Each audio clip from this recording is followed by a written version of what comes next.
সালে ভোট হয়নি, কোনো ভোটই হয়নি। 2014 সালে 154 জনকে বিনা প্রতিদ্বন্দ্বিতায় নির্বাচিত ঘোষণা দিয়ে সরকার গঠন করছে। আর ভোট কেন্দ্রগুলোতে কুত্তা আগ্রহগুলি করছে। প্রধান তখন বলছিলেন, ওটার নাম দিয়েছিলেন যে কুত্তা মার্কা নির্বাচন। 18 সালে আমাদের সাথে কথা বললেন ওই হাসিনা নিজে, ওয়াদা করলেন যে আমরা নির্বাচনে আসেন, আমি সব রকম সুযোগ সুবিধা দিব, নিরপেক্ষতা করতে দেবো, করতে দেবো না, নিরপেক্ষ নির্বাচন হবে। আমরা গণতন্ত্রের স্বার্থে সেই নির্বাচনে দিয়েছিলাম। কি দেখেছি নির্বাচনে? নির্বাচনের অনেক আগে থেকে আমাদের প্রার্থীদেরকে গ্রেফতার করে দিয়ে ক্যাম্পেইন করতে দিত না, প্রচার করতে দিত না, আর আগে রাত্রে সব ভোট সিনেমারে নিয়ে গেল। মনে আছে আপনাদের? রাতে নিশি রাতে ভোট, তারপরে আরেকটা নির্বাচন করলো 5 তারিখে 24 সেটা হচ্ছে কি দামি নির্বাচন। আওয়ামী লীগ প্রার্থী হবে, আওয়ামী লীগের নেতারাই তারা আবার প্রতিদ্বন্দ্বী প্রার্থী হবে, তাই না? তামাশা,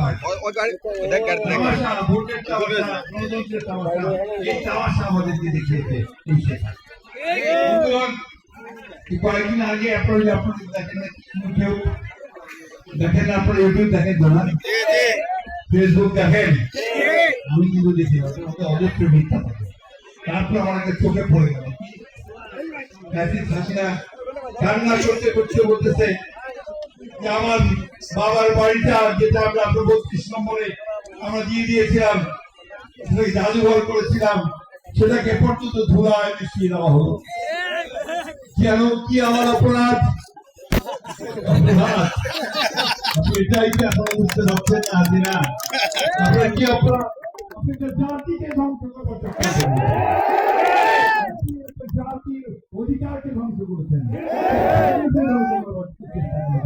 আপনি দেশকে বিক্রি করে দিয়েছেন, আমার ধর্মকে ধ্বংস করার চেষ্টা করেছেন, আমার কৃষ্টিকে ধ্বংস করবার চেষ্টা করেছেন, আমার ইতিহাসকে বিকৃত করেছেন, সব কিছু ধ্বংস করে দিয়েছেন। আপনি এখনো বুঝতে পারেন যে আপনার কি অপরাধ। আপনার কপাল ভালো, ভাগ্য ভালো যে আপনাকে যারাই হোক সেই হেলিকপ্টারে করে পাচার করে দিয়েছে। তাহলে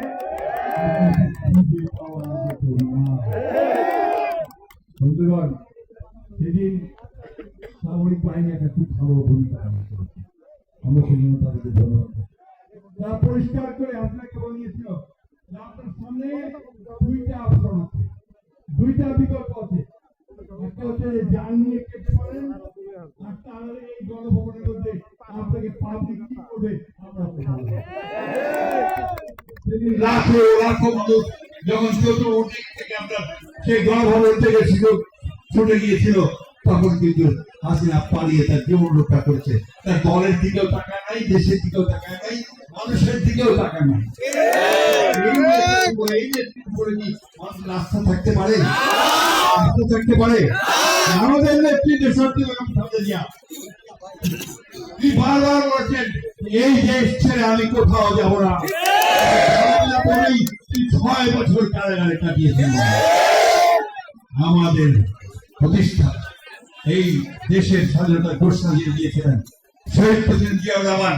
ঠিক একইভাবে 1971 সালে যখন আওয়ামী লীগ পালিয়েছিল পাকিস্তান বাহিনীর আক্রমণে, তখন তিনিও পাকিস্তান হানাদার বাহিনীকে আত্মসমর্পণ করে জীবন বাঁচিয়েছিলেন। এই হচ্ছে ইতিহাস বন্ধুরা, এটা বাস্তব, কেউ অস্বীকার করতে পারবেন না। আজকে সেই আওয়ামী লীগ তারই উত্তরসূরি শেখ হাসিনা আবার ভারতবর্ষে গিয়ে আমাদের বিরুদ্ধে চক্রান্ত শুরু করে।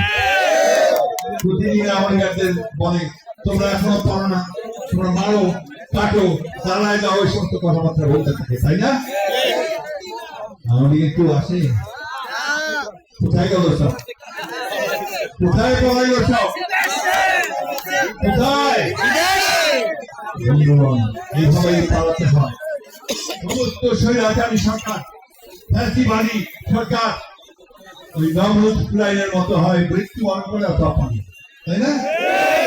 এটাই হচ্ছে পরিণতি।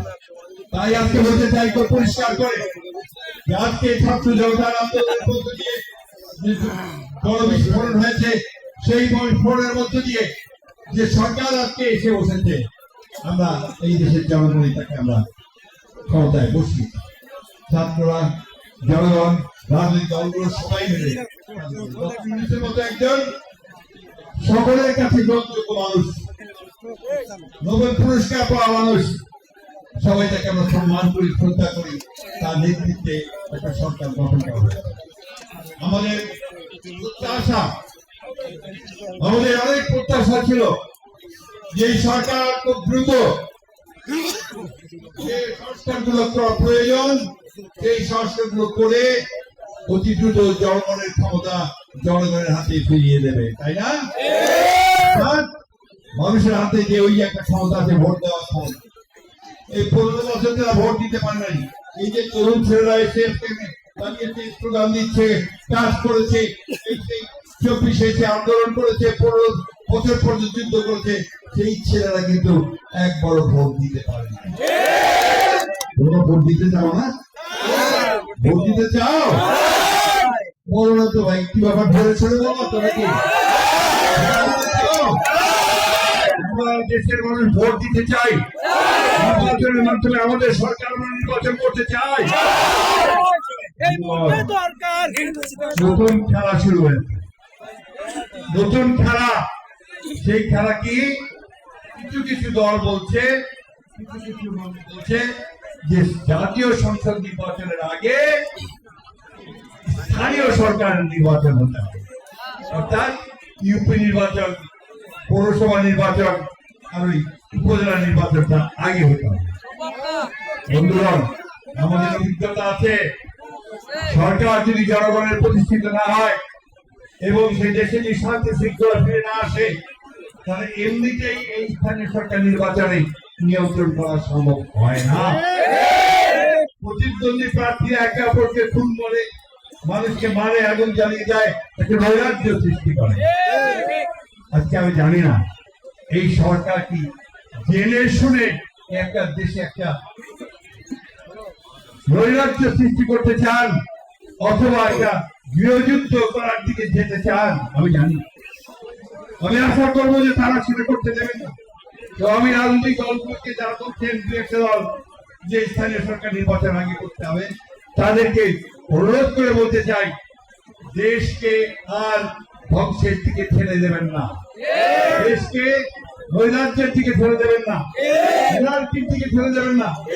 কিছু কিছু মানুষ তারা আপনার ওই ইউটিউবে এবং বিভিন্ন ফেসবুক বিভিন্ন মাধ্যমে, সোশ্যাল মিডিয়াতে, সামাজিক মাধ্যমে বিএনপির বিরুদ্ধে বিষোদ্গার, 15 বছর আমরা লড়াই করলাম,